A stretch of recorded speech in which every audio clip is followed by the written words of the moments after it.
जय हिंद दोस्तों, Sandeep tricky math special YouTube channel में आप सभी का स्वागत है। बिहार पुलिस कांस्टेबल नई भर्ती 2023 जिसमें टोटल पोस्ट है 21,391। इस पोस्ट के लिए आज से धाकड़ सीरीज स्टार्ट कर रहे हैं। ये धाकड़ सीरीज का पार्ट 1 है। इस पे 50+ MCQ देखने वाले हैं, तो इस वीडियो को अंत तक देखिएगा। वीडियो स्टार्ट करते हैं और चलते हैं हम प्रश्न की तरफ। पहला प्रश्न है आपके सामने, किस अखबार या पत्रिका ने वर्नाक्यूलर प्रेस एक्ट का समर्थन किया था? चारों ऑप्शन देख लीजिए और बताइए यहाँ पर 1 नंबर प्रश्न का सही आंसर क्या है।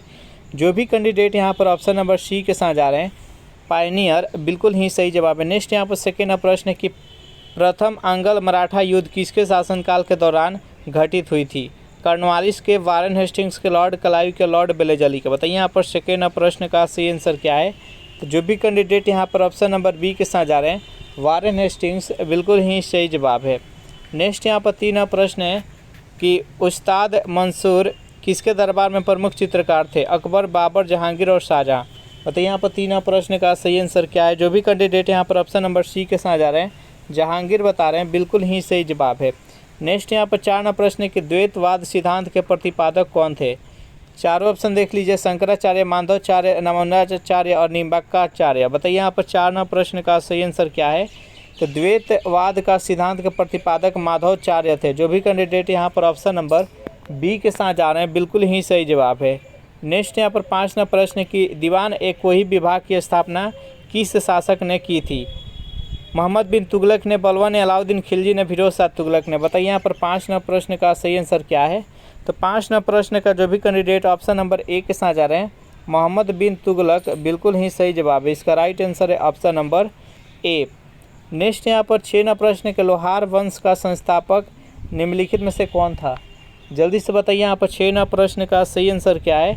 तो जो भी कैंडिडेट यहाँ पर ऑप्शन नंबर बी के साथ जा रहे हैं, संग्राम राज, बिल्कुल ही सही जवाब है। नेक्स्ट यहाँ पर 7 प्रश्न है कि किस विद्वान ने बिंदुसार को 16 राज्यों का विजेता बनाया था? अमरनाथ ने, तारानाथ ने और विलियम जोन्स ने। बताइए यहाँ पर 7 प्रश्न का सही आंसर क्या है। तो जो भी कैंडिडेट यहाँ पर ऑप्शन नंबर सी के साथ जा रहे हैं, तारानाथ, बिल्कुल ही सही जवाब है। इसका राइट आंसर है ऑप्शन नंबर सी। 8 प्रश्न है कि बृहदेश्वर मंदिर कहाँ स्थित है? कांचीपुरम में, तंजौर में, एलोरा में और मान्यखेट में। बताइए यहाँ पर 8 प्रश्न का सही आंसर क्या है।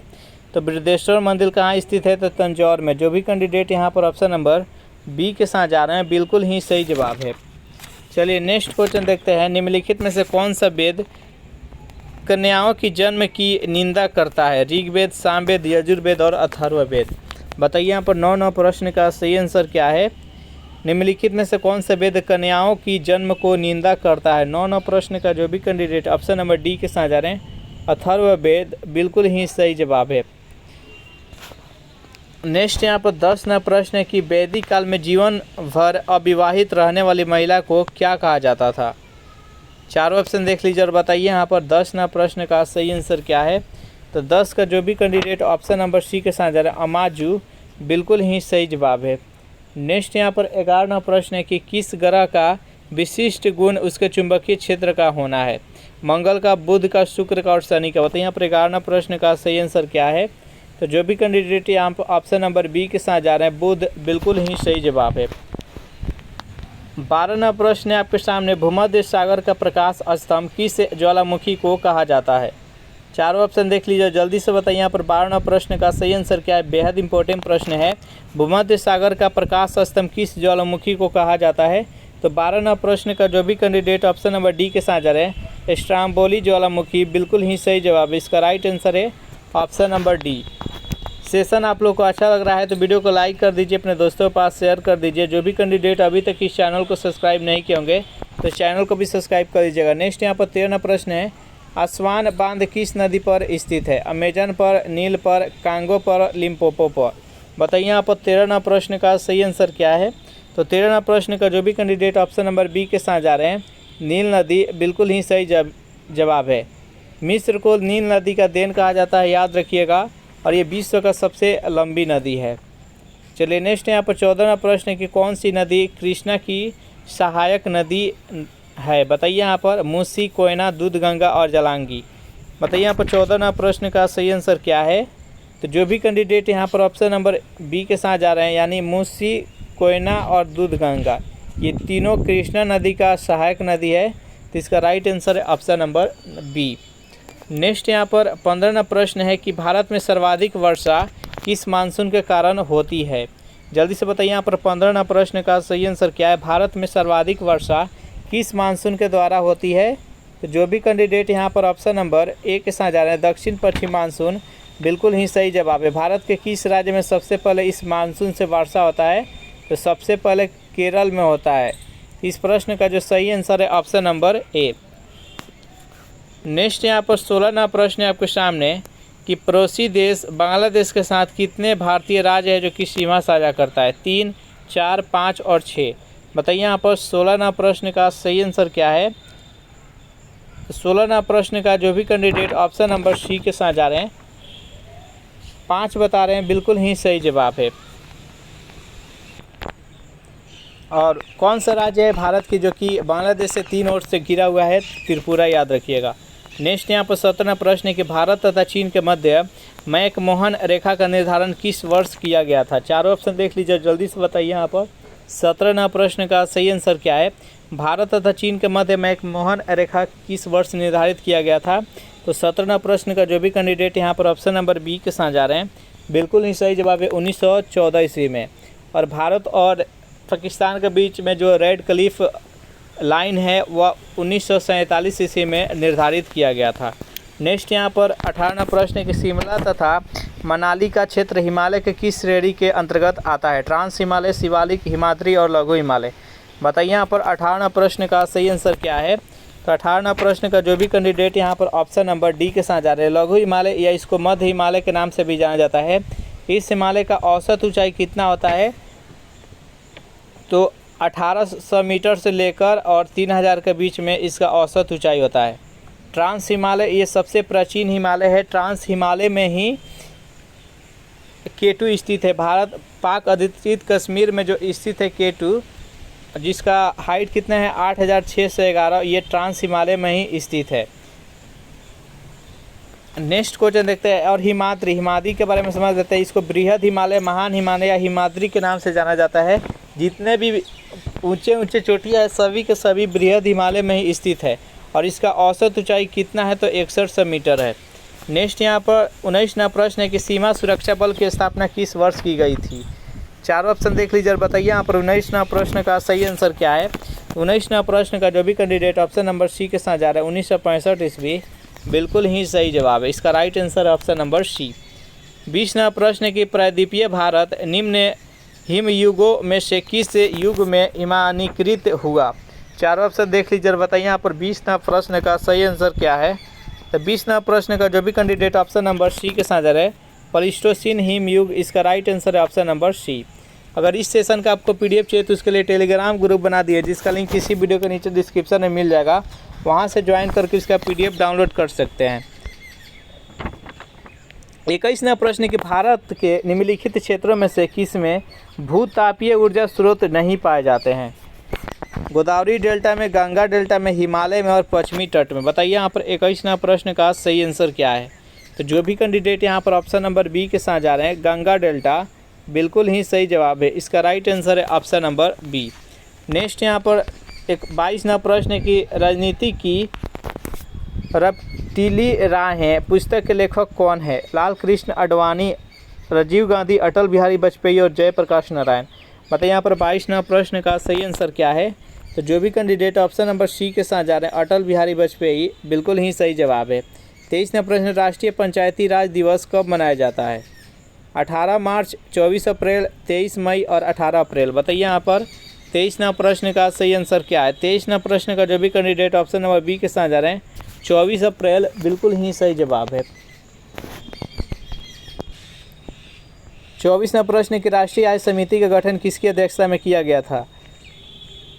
एम विश्वेश्वरैया, PC महालनोबिस, दादाभाई नौरोजी, विकास शेखावत। बताइए यहाँ पर 24वां प्रश्न का सही आंसर क्या है।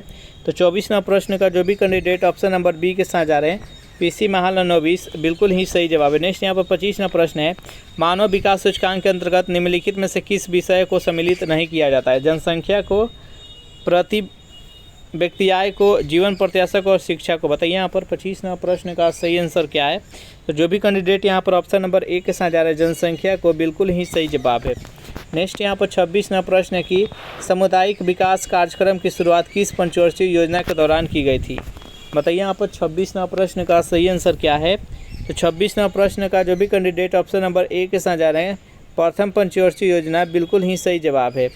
प्रथम पंचवर्षीय योजना में सबसे अधिक कृषि पर जोर दिया गया था, जो कि 1951 से लेके 1956 के बीच में ये पंचवर्षीय योजना चला था। नेक्स्ट यहाँ पर 27 नंबर प्रश्न है कि आर्थिक दृष्टिकोण से विनिर्माण तथा बिजली निर्माण किस क्षेत्र के अंतर्गत आते हैं। प्राथमिक क्षेत्र, द्वितीयक क्षेत्र, तृतीयक क्षेत्र, ए प्लस बी दोनों संयुक्त रूप से। बताइए यहाँ पर 27 नंबर प्रश्न का सही आंसर क्या है। तो आर्थिक दृष्टिकोण से विनिर्माण तथा बिजली उत्पादन है, जो कि द्वितीय क्षेत्र के अंतर्गत आता है। इसको औद्योगिक क्षेत्र भी कहा जाता है। तो इसका राइट आंसर है ऑप्शन नंबर बी। प्राथमिक क्षेत्र के अंतर्गत मुर्गी पालन, दूध उत्पादन, डेयरी और कृषि, ये सब है जो कि कुटीर उद्योग है, ये सब है जो कि प्राथमिक क्षेत्र के अंतर्गत आता है। और तृतीय क्षेत्र को सेवा क्षेत्र कहा जाता है। नेक्स्ट यहाँ पर 28 नंबर प्रश्न है आपके सामने, संविधान सभा द्वारा गठित सलाहकार समिति के अध्यक्ष कौन थे। जल्दी से बताइए यहाँ पर 28 नंबर प्रश्न का सही आंसर क्या है। तो सरदार पटेल थे। जो भी कैंडिडेट यहाँ पर ऑप्शन नंबर सी के साथ जा रहे हैं, बिल्कुल ही सही जवाब है। नेक्स्ट यहाँ पर 29 नंबर प्रश्न, उपराष्ट्रपति का पद किस देश के संविधान से लिया गया है। अमेरिका, रूस, कनाडा और आयरलैंड। बताइए यहाँ पर 29 नंबर प्रश्न का सही आंसर क्या है। तो उपराष्ट्रपति पद किस देश के संविधान से लिया गया है। तो ये अमेरिका के। इसका राइट आंसर है ऑप्शन नंबर ए। नेक्स्ट यहाँ पर 30 नंबर प्रश्न है, विधायकों तथा सांसदों द्वारा ली जाने वाली शपथ का प्रतिज्ञा का प्रारूप किस अनुसूची में किया गया है। दूसरी, तीसरी, चौथी और छठी। बताइए यहाँ पर 30 नंबर प्रश्न का सही आंसर क्या है। तो जो भी कैंडिडेट यहाँ पर ऑप्शन नंबर बी के साथ जा रहे हैं, यानी तीसरी अनुसूची, बिल्कुल ही सही जवाब है। सतत शपथ ग्रहण से संबंधित है तीसरी अनुसूची। नेक्स्ट यहाँ पर 31 नंबर प्रश्न है कि भारत के वर्तमान राष्ट्रपति तथा उपराष्ट्रपति का अपने पद के अनुसार क्रमशः क्या है, यानी कितने नंबर प्रधानमंत्री बने हैं और कितने नंबर उपराष्ट्रपति बने हैं वर्तमान समय में। तो 15वें राष्ट्रपति बने हैं और 14वें उपराष्ट्रपति। इसका राइट आंसर है ऑप्शन नंबर डी। 32 नंबर प्रश्न है कि भारत में किसी राज्य के विशेष राज्य का दर्जा किस फार्मूले के आधार पर दिया जाता है। चारों ऑप्शन देख लीजिए और बताइए यहाँ पर 32 नंबर प्रश्न का सही आंसर क्या है। तो गार्ड-गिल फार्मूले। जो भी कैंडिडेट यहाँ पर ऑप्शन नंबर डी के साथ जा रहे हैं, बिल्कुल ही सही जवाब है। नेक्स्ट यहाँ पर 33 नंबर प्रश्न है कि भारतीय संसद की औपचारिक स्थापना कब हुई थी। चारों ऑप्शन देख लीजिए, बताइए यहाँ पर 33 नंबर प्रश्न का सही आंसर क्या है। तो भारतीय संसद की औपचारिक स्थापना किस वर्ष हुई। तो 31 मई 1952। इसका राइट आंसर है ऑप्शन नंबर सी। नेक्स्ट यहाँ पर 34 नंबर प्रश्न है आपके सामने, पंचायती राज संबंधित प्रमुख समितियों में किसका मिलान गलत है। इस चारों ऑप्शन देख लीजिए, जल्दी से बताइए यहाँ पर इसमें किसका मिलान है जो कि गलत है। बलवंत राय मेहता 1957, अशोक मेहता 1977, GBK राय 1985 और LM सिंघवी 1988। बताइए इनमें से कौन सा मिलान है जो कि गलती है। तो 34 नंबर प्रश्न का जो भी कैंडिडेट ऑप्शन नंबर डी के साथ जा रहे हैं, बिल्कुल ही सही जवाब है। नेक्स्ट यहाँ पर 35 नंबर प्रश्न है कि चीन का राष्ट्रीय खेल निम्नलिखित में से क्या है। तो चीन का राष्ट्रीय खेल है जो कि टेबल टेनिस है। तो इसका राइट आंसर है ऑप्शन नंबर बी। नेक्स्ट यहाँ पर 36 नंबर प्रश्न, भारत में ओलंपिक में पहली बार स्वर्ण पदक कब जीता था। बताइए यहाँ पर 36 नंबर प्रश्न का सही आंसर क्या है। तो 1900 ईस्वी में। जो भी कैंडिडेट यहाँ पर ऑप्शन नंबर ए के साथ जा रहे हैं, बिल्कुल ही सही जवाब है। नेक्स्ट यहाँ पर 37 नंबर प्रश्न है, किसी जीवित शरीर के भीतर कोशिका या ऊतक की मृत्यु हो क्या कहते हैं इसको। चारों ऑप्शन देख लीजिए, बताइए यहाँ पर 37 नंबर प्रश्न का सही आंसर क्या है। नेक्रोसिस कहते हैं। जो भी कैंडिडेट यहाँ पर ऑप्शन नंबर बी के साथ जा रहे हैं, बिल्कुल ही सही जवाब है। नेक्स्ट यहाँ पर 38 नंबर प्रश्न है, प्रकाश संश्लेषण के दौरान प्रकाशीय ऊर्जा किसमें परिवर्तित होता है। जल्दी से बताइए यहाँ पर 38 नंबर प्रश्न का सही आंसर क्या है। तो प्रकाशीय जो ऊर्जा होता है, ये रासायनिक ऊर्जा में कन्वर्ट हो जाता है। तो इसका राइट आंसर है ऑप्शन नंबर बी। 39 नंबर प्रश्न है कि निम्नलिखित में से कौन ग्रीन हाउस गैस का उदाहरण नहीं है। जल वाष्प, कार्बन डाइऑक्साइड, नाइट्रिक ऑक्साइड और क्लोरोफ्लोरोकार्बन। बताइए यहाँ पर 39 नंबर प्रश्न का सही आंसर क्या है। तो नाइट्रिक अम्ल। जो भी कैंडिडेट यहाँ पर ऑप्शन नंबर सी के साथ जा रहे हैं, बिल्कुल ही सही जवाब है। 40वां प्रश्न है कि निम्नलिखित में से कौन सा जंतु स्तनपायी नहीं है? शार्क, चूहा, चमगादड़ और सभी। बताइए यहाँ पर 40वां प्रश्न का सही आंसर क्या है? तो कौन सा जंतु स्तनपायी नहीं है? तो शार्क है। जो भी कैंडिडेट यहाँ पर ऑप्शन नंबर ए के साथ जा रहे हैं बिल्कुल ही सही जवाब है। नेक्स्ट यहाँ पर 41वां प्रश्न है, निम्नलिखित में से कौन मानव मूत्र का एक असामान्य घटक है? चारों ऑप्शन देख लीजिए और बताइए यहाँ पर 41वां प्रश्न का सही आंसर क्या है? तो 41वां प्रश्न का जो भी कैंडिडेट यहाँ पर ऑप्शन नंबर बी के साथ जा रहे हैं एल्ब्यूमिन, बिल्कुल ही सही जवाब। इसका राइट आंसर है ऑप्शन नंबर बी।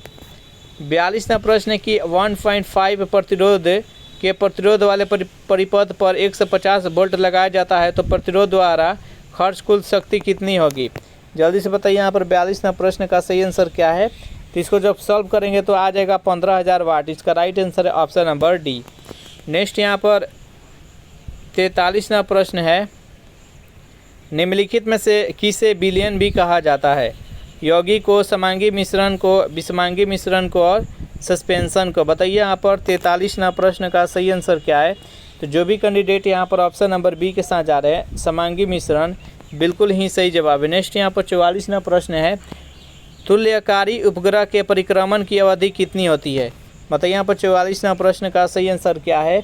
तो तुल्यकारी उपग्रह के परिक्रमण की अवधि होती है जो कि 24 घंटा होती है। इसका राइट आंसर है ऑप्शन नंबर ए।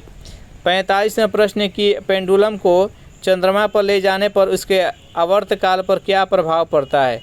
घटेगा, बढ़ेगा, शून्य रहेगा। बताइए यहाँ पर 45वां प्रश्न का सही आंसर क्या है? तो जब पेंडुलम को हम चंद्रमा पर ले जाएंगे तो उसका आवर्तकाल है जो कि बढ़ जाएगा। तो इसका राइट आंसर है ऑप्शन नंबर बी। नेक्स्ट यहाँ पर 46वां प्रश्न है कि एक्स किरणें किस प्रकार की तरंग है? अनुप्रस्थ, अनुदैर्ध्य, विद्युत चुंबकीय और डी है उपयुक्त में से कोई नहीं। बताइए यहाँ पर 46वां प्रश्न का सही आंसर क्या है? एक्स किरण एक विद्युत चुंबकीय तरंग है। इसका राइट आंसर है ऑप्शन नंबर सी। 47वां प्रश्न है कि जब किसी वस्तु को दो समानांतर समतल दर्पण के बीच रखा जाता है तो बने हुए प्रतिबिंबों की संख्या कितनी होगी? यहाँ पर बोला गया है कि समानांतर, जब भी समानांतर रखा जाए और दर्पण और इसके बीच में कोई वस्तु रखा जाए तो प्रतिबिंबों की संख्या अनंत बनेगी। तो इसका राइट आंसर है ऑप्शन नंबर डी। इसके लिए फॉर्मूला होता है 360 बटा थीटा -1 होता है। जितना भी थीटा पर रखा जाए, एंगल पर रखा जाए, उसको बाटा में करके और -1 कर देंगे।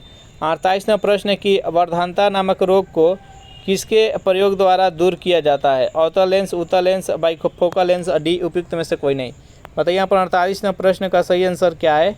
जो भी कैंडिडेट यहाँ पर ऑप्शन नंबर डी के साथ जा रहे हैं उपयुक्त में से कोई नहीं, बिल्कुल ही सही जवाब है। वर्धानता जो होता है ये जन्मजात रोग होता है, इसको कलर ब्लाइंडनेस कहा जाता है। नेक्स्ट यहाँ पर 49वां प्रश्न, निम्नलिखित में से कौन सा एक निष्क्रिय गैस का उदाहरण है? चारों ऑप्शन देख लीजिए। बताइए यहाँ पर 49वां प्रश्न का सही आंसर क्या है? यहाँ पर जो आर्गन है यह एक निष्क्रिय गैस है। तो इसका राइट आंसर है ऑप्शन नंबर बी। 50वां प्रश्न है कि आतिशबाजी में हरा रंग किसके कारण दिखाई देता है? जल्दी से बताइए यहाँ पर 50वां प्रश्न का सही आंसर क्या है? आतिशबाजी में जो हरा रंग दिखाई देता है किसके कारण होता है? तो बेरियम के कारण। जो भी कैंडिडेट यहाँ पर ऑप्शन नंबर सी के साथ जा रहे हैं बिल्कुल ही सही जवाब है। इस प्रकार ये सेशन यहीं पर समाप्त हो रहा है। ये सेशन आप लोग को कैसा लगा जरूर कमेंट करके बताइएगा। सेशन आप लोग को अच्छा लगा हो तो वीडियो को लाइक कर दीजिए, अपने दोस्तों के पास शेयर कर दीजिए। जो भी कैंडिडेट अभी तक इस चैनल को सब्सक्राइब नहीं किए होंगे तो फटाफट चैनल को सब्सक्राइब कर दीजिए। Thanks for watching this video. मिलते हैं नेक्स्ट वीडियो में।